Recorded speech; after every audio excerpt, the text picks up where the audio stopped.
السلام علیکم viewers, welcome back to my channel ازل سٹوریز۔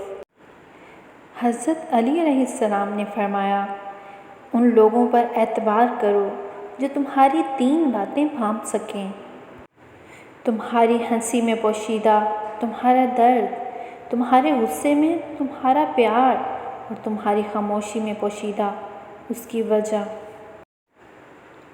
دوسروں کے غم میں شامل ہوا کرو ہر حال میں، لیکن خوشیوں میں تب تک نہ جانا جب تک وہ خود نہ بلائیں۔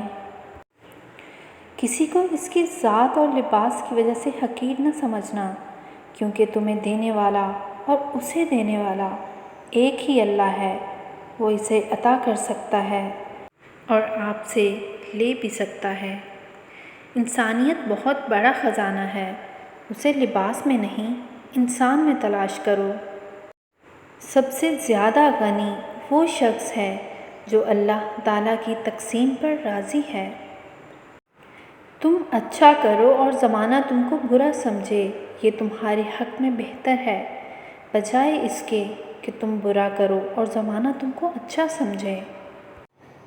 رزق کے پیچھے اپنا ایمان خراب مت کرو، کیونکہ رزق انسان کو ایسے تلاش کرتا ہے جیسے مرنے والے کو موت۔ مخلص دوست کے اندر اتنا پیار چھپا ہوتا ہے جیسے بیج کے اندر ایک درخت۔ کوشش کرو کہ تم دنیا میں رہو، دنیا تم میں نہ رہے، کیونکہ کشتی جب تک پانی میں رہتی ہے خوب تیرتی ہے، لیکن جب پانی کشتی میں آ جائے تو وہ ڈوب جاتی ہے۔ جب تمہارے دل میں کسی کے لیے نفرت ہونے لگے تو فوراً اس کی اچھائی کو یاد کرو۔ کبھی اپنی زبان سے کسی کے عیب بیان نہ کرو، کیونکہ عیب تم میں بھی ہیں اور زبان لوگوں کی بھی ہے۔ حضرت علی علیہ السلام سے پوچھا گیا، کیسے پتہ چلے گا کہ کون کتنا قیمتی ہے؟